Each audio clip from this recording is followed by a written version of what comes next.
Hi hello నమస్తే. నేను మీ Eshwari. Welcome to Eshu cooking and blogs.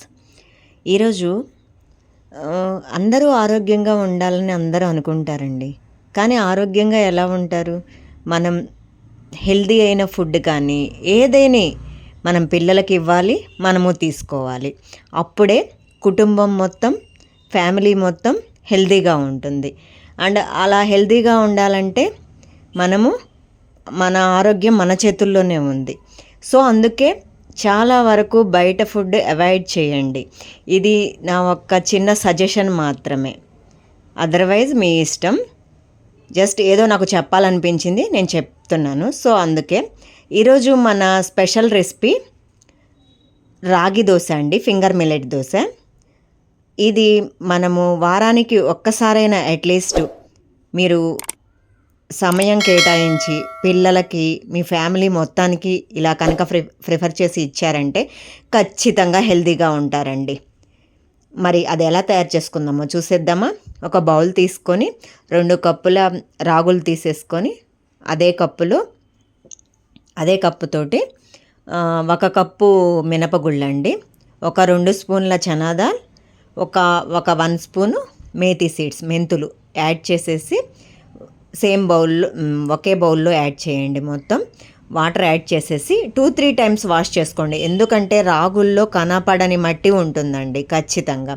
అలా 2-3 టైమ్స్ వాష్ చేసేసుకొని మనం పక్కన పెట్టేసుకొని 6 to 8 అవర్స్ రెస్ట్ ఇవ్వండి మీ వీలుని బట్టి. అవసరమైతే ఓవర్ నైట్ కూడా ఇచ్చేసేయచ్చు.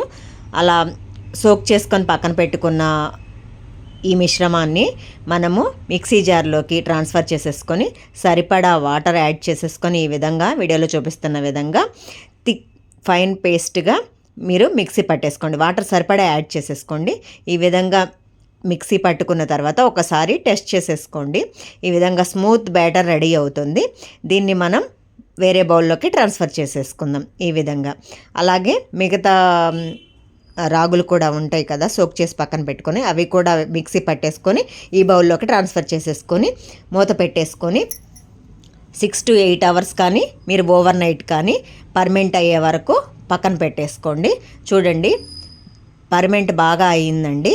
దోశలు ఇప్పుడు చాలా బాగా వస్తాయి అండ్ టేస్టీగా కూడా ఉంటాయి. ఒకసారి ఈ విధంగా మిక్స్ చేసేసుకొని ఇప్పుడు సరిపడా సాల్ట్ యాడ్ చేసేసుకొని ఈ విధంగా ఒకసారి మళ్ళీ కలుపుకొని ఇప్పుడు మీకు దోశ కన్సిస్టెన్సీ వచ్చేంత వరకు వాటర్ యాడ్ చేసేసి ఈ విధంగా వీడియోలో చూపిస్తున్న విధంగా ఒకసారి దోశ కన్సిస్టెన్సీ మీకు తెలుసు కదా అండి, ఆ దోశ కన్సిస్టెన్సీ వచ్చేంత వరకు ఈ విధంగా మిక్స్ చేసేసుకొని మనం పక్కన పెట్టేసుకుందాం. ఈ దోశ కన్సిస్టెన్సీ మరీ ఎక్కువ వాటర్ యాడ్ చేయొద్దు.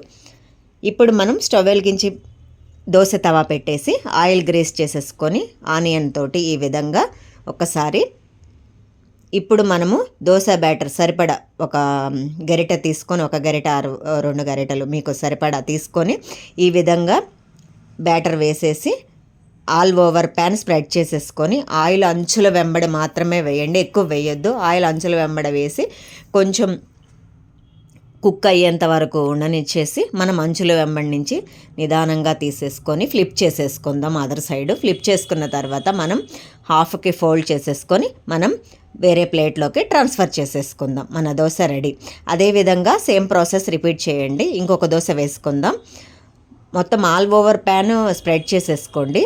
మీకు సరిపడా మీ ప్యాన్ ఎంత ఉందో అంత ఆ బ్యాటరు సరిపడా వేసుకొని ఆల్ ఓవర్ ప్యాన్ ఈ విధంగా స్ప్రెడ్ చేసేసుకొని అంచుల వెంబడ ఆయిల్ వేసేసి కొంచెం కుక్ అయిన తర్వాత మనము అదర్ సైడ్కి ఫ్లిప్ చేసేసుకుందాము. ఈ విధంగా అంచుల వెంబడి కొంచెం తీసేసుకుంటే వచ్చేస్తుందండి. మన దోశ రెండో వైపు తిప్పేసుకొని ఈ విధంగా ఫోల్డ్ చేసేసుకొని దీన్ని కూడా మనము ఒక ప్లేట్లోకి ట్రాన్స్ఫర్ చేసేసుకుందాం. మన రెసిపీ రెడీ అండి. రాగి దోశ, ఫింగర్ మిల్లెట్ దోశ. పల్లి చట్నీ అండ్ కరివేపాకు కారంతో సర్వ్ చేసేస్తున్నాను. మీకు నచ్చిన చట్నీతోటి, మీకు నచ్చిన కారంతో సర్వ్ చేసేసుకోండి. నేనైతే ఈ విధంగా సర్వ్ చేసేసుకున్నాను. టేస్ట్ అయితే ఎంత బాగుంటుందో, టేస్ట్కి టేస్ట్ అండ్ హెల్దీ కూడా. కాల్షియం ఎక్కువగా ఉంటుందండి ఈ రాగుల్లో మనకి. అదేవిధంగా ఇప్పుడు హార్లిక్స్ అవి ఉంటాయి కదా, ఆ హార్లిక్స్ ఆఫ్ చేసేసి ఇంట్లోనే ఈ రాగులతోటి హార్లిక్స్ రెడీ చేసేసుకొని మీ పిల్లలకు కనుక ఇచ్చారు అంటే ఖచ్చితంగా వాళ్ళకి సరిపడా ఐరన్, కాల్షియం అన్నీ అందుతాయండి. అట్లీస్ట్ వీక్లీ వన్స్ అన్నా ట్రై చేయండి. ఎందుకంటే మన ఆరోగ్యం మన చేతుల్లోనే ఉంటుంది. సో అందుకే మనం గనక కొంచెం సమయం కేటాయించామంటే మనం హెల్తీ, మన ఫ్యామిలీ హెల్తీ. నా రెసిపీస్ కనుక మీకు నచ్చినట్లయితే లైక్ చేయండి, షేర్ చేయండి, సబ్స్క్రైబ్ చేయండి.